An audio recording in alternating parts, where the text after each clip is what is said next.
quand on regarde dans le monde de la cuisine, je trouve que c'est une très belle métaphore, parce qu'on parle à des chefs d'entreprise, mais une métaphore de chef pour des chefs d'entreprise. Dans le monde de la cuisine, quand on regarde, les chefs ont eu eux-mêmes des maîtres, ils se sont eux-mêmes formés, ils ont suivi d'autres. Et en fait, quand je parle de chemin vers le sommet, ce que j'aime, c'est cette idée que on n'essaye pas d'être le sage assis tout en haut au sommet et qui a fini de grandir, on essaye d'être plutôt le chef de cordée qui va aider d'autres à continuer à avancer. Et la question que certaines personnes se posent à ce moment-là, c'est « Ok, mais est-ce qu'on ne risque pas de trop en faire ou ça ne risque pas de devenir moi quand on essaie d'atteindre l'excellence ?» Non, non, non, il faut travailler sur son humilité. C'est important. D'abord, quand vous avez pris une métaphore qui est assez jolie, c'est le chef de cordée. Effectivement, le chef de cordée, il a pour mission de guider les gens au sommet, mais de temps en temps, il peut avoir comme mission d'aller aider les plus fragiles, les plus faibles, à redescendre avec eux pour les porter, eux, vers le sommet. Donc ça, c'est important, cette notion de groupe, de lien social qu'on doit construire dans l'entreprise pour arriver vers l'excellence. Ça, c'est extrêmement important. C'est-à-dire qu'aujourd'hui, une entreprise sera sociale ou elle ne sera pas. Donc l'idée de l'excellence, elle ne vaut que si elle est partagée. Et l'excellence commence par le bonjour du matin. Elle ne commence pas par... l'excellence, c'est un comportement du quotidien. C'est-à-dire que l'exemple, pour aller vers l'excellence, l'exemple est la seule preuve de l'autorité. Donc quand le leader montre son envie d'excellence et son exemplarité, finalement il crée autour de lui un écosystème qui va être favorable. S'il se croit arriver au sommet et qu'il guide les autres du sommet, depuis le haut, ça ne fonctionne pas. Je suis assis en haut ça ne fonctionne pas, ça ne partagera rien avec les autres. Mais l'excellence ne vaut que si elle est partagée. Et l'excellence, c'est une monnaie d'échange dans le monde de l'entreprise, qui me paraît toujours très intéressante. On a toujours l'impression que nous rémunérons des collaborateurs pour leur champ de compétences. Bon, voilà, salaire contre compétences. Mais c'est plus que ça, l'excellence. C'est-à-dire qu'effectivement, on vous rémunère pour une compétence, mais en même temps, en apportant cette compétence et en aidant une entreprise à s'épanouir, l'entreprise se doit de vous aider, vous aussi, à vous épanouir et aussi à continuer de grandir. Donc c'est cette relation de confiance qui s'installe dans l'excellence. Alors, est-ce que tu peux donner un exemple, parce que c'est d'autant plus intéressant. Une bonne partie des gens qui regardent mes vidéos, des entrepreneurs, ont une équipe composée entre 1 et 10 personnes le plus souvent, et souvent se pose cette question de comment, concrètement, qu'est-ce que je peux faire qui aide à développer les gens qui me suivent. Et comme tu as cité justement cette idée que l'entreprise doit aider la personne qui travaille à se développer. Bien sûr, pour moi, c'est le cheminement important, c'est la formation des collaborateurs. C'est-à-dire que de tout faire pour que les collaborateurs soient bien formés et me challenge aussi, moi. C'est-à-dire que je veux des personnes qui aient les mêmes idées, les mêmes convictions que moi et les mêmes ambitions, voire l'ambition de prendre ma place. Ce qui m'oblige moi aussi à rester dans l'excellence. Et ça, c'est extrêmement important. Ne pas avoir peur d'être challengé par son collaborateur proche. Souvent, on me dit, mais vous défendez trop la formation et ils s'en vont. Et je leur dis, mais oui, mais imaginez qu'on ne les forme pas et qu'ils restent. Ça pourrait être 10 fois pire. Donc, il faut entretenir cette idée de transmission. Peu importe que les gens restent ou nous quittent, ce qui compte, c'est que ça reste de bons ambassadeurs pour l'entreprise. Et je crois beaucoup à ça pour ce XXIe siècle, remettre dans l'excellence l'homme, au sens plus large du terme, dans le centre du débat.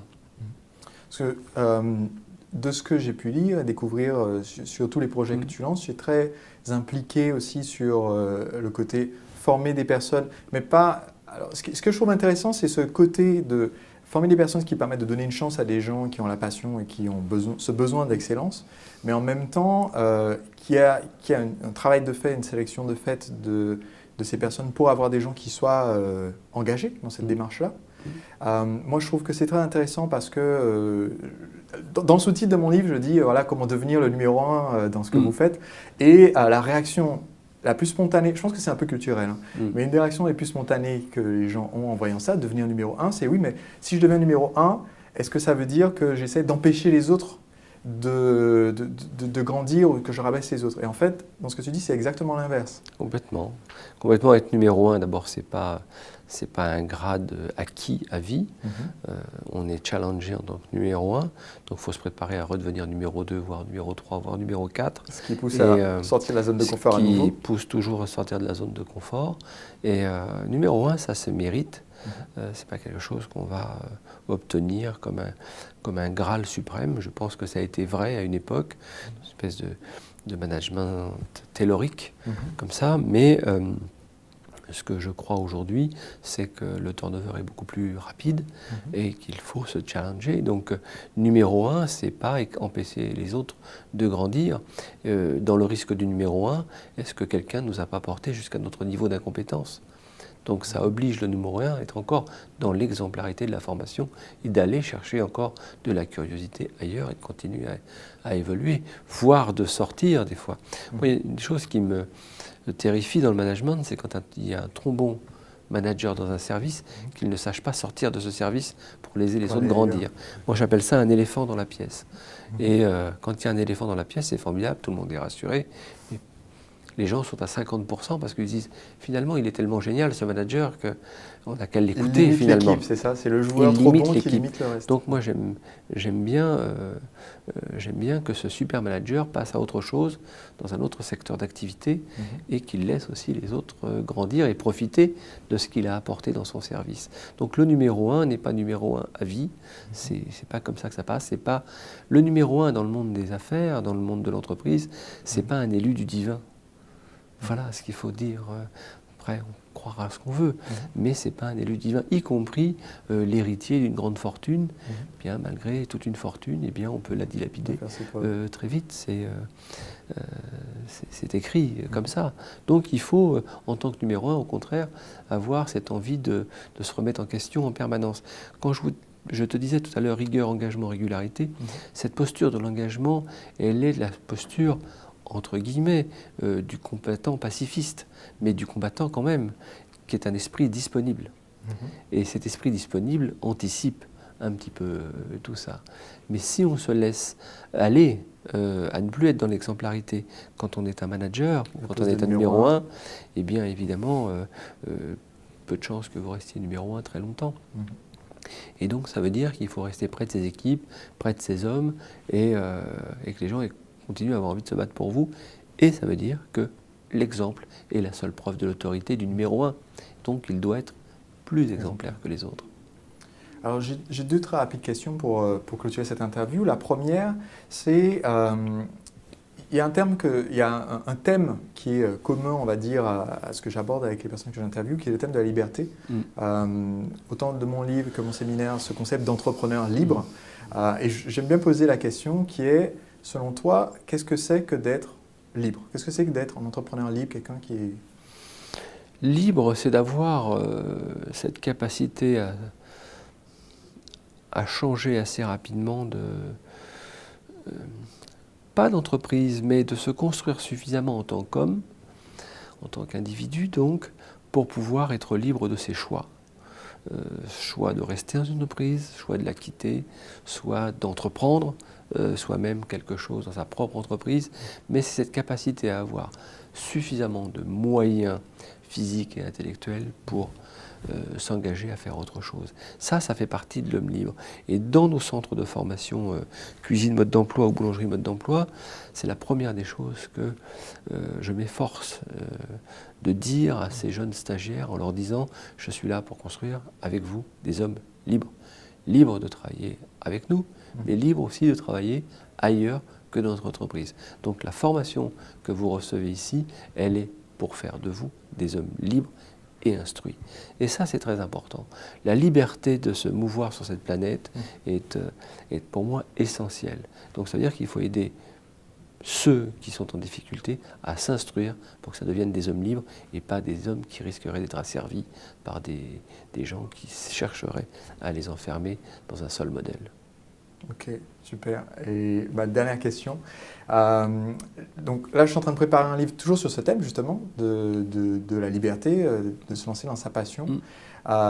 Et une autre question que j'aime bien poser, parce que moi, je me base toujours à la fois sur mon expérience et que j'ai eue en accompagnant mes clients, mais aussi j'aime bien poser la question, dans le livre idéal, qui apprend à quelqu'un comment se lancer à fond dans son projet et réussir et le faire connaître au maximum de gens.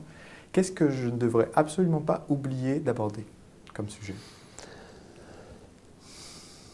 La rigueur, l'engagement et la régularité.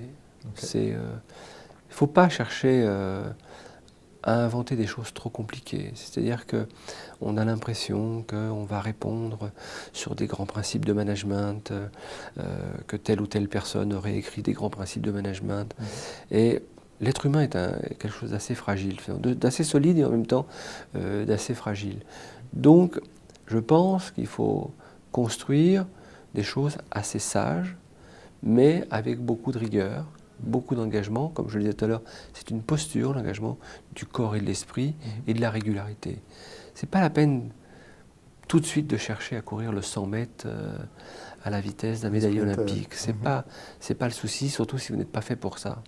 Mais de commencer à développer pas par pas, sans jamais reculer. Et si vous devez reculer, considérez que c'est une stratégie de reculer et que de reculer, ce n'est pas fuir. Mais en tout cas, cherchez à construire pas à pas, droit, calme avant et droit. Je dis c'est la phrase du général Lott, mais moi je l'aime bien. C'est vrai que la marge d'erreur est assez facile sur cette ligne droite, mettre un pied trop dans l'ordre ou trop dans le désordre peut vous déséquilibrer. Mais quand vous êtes calme avant et droit, que votre passion vous anime, que votre positivité anime votre passion et que vous regardez ou vous pouvez entrevoir votre projet, eh bien, vous allez toucher votre projet. C'est certain. Mais si vous commencez à faire des pas de côté, reculer, vous cherchez des excuses parce que vous n'êtes pas levé le matin, ça va être compliqué. Ça va être compliqué. Donc, vous n'avez pas de chance. Et ça commence par une toute petite hygiène de vie de départ, de se dire, bien non, ça va nuire à mon projet, allez, j'accepte de m'en passer. Et je vais couper avec ça. Et il faut toujours mesurer ce qu'on est capable de couper dans son environnement, dans son écosystème, pour continuer à avancer. Si vous ne pouvez pas couper grand-chose, si vous ne pouvez pas quitter vos copains de bistrot qui pourtant vous prennent beaucoup d'énergie, puis finalement tirent des chèques en blanc sur votre temps de travail, ça va être compliqué. Donc à un moment donné, cette rigueur, elle est nécessaire pour pouvoir grandir. Ceux qui racontent le contraire ne vous racontent pas la vérité. Et tous les grands créatifs que j'ai pu rencontrer, tous les grands chefs d'entreprise que j'ai pu rencontrer, qui paraissaient pourtant être des gens extrêmement fun, extrêmement détendus, extrêmement artistes même des fois, au départ, avant de casser les codes, ils ont appris à les respecter, dans la rigueur, dans l'engagement et dans la régularité. Picasso disait qu'avant de briser les règles, il faut les connaître et bien sûr, les appliquer. Bien sûr, bien sûr. C'est un des grands principes de base et c'est simple à appliquer. Il n'y a pas de, on est en train de faire de l'image, eh bien, les personnes qui nous filment ont choisi la lumière pour faire l'image, etc., etc., etc. Tout ça, ça a du sens. Il faut donner du sens. Si vous vous dites ça va le faire, ben, ça ne le fera pas. Si vous laissez trop de place au hasard, ça ne le fera pas. Bien évidemment que ça ne le fera pas. Et vous ne pourrez vous en prendre qu'à vous-même. Et il ne faudra pas chercher de responsable dans les collaborateurs ou dans des excuses qui correspondraient à votre extraction sociale ou quoi que ce soit d'autre. La responsabilité dans le miroir. La responsabilité dans le miroir, tout à fait.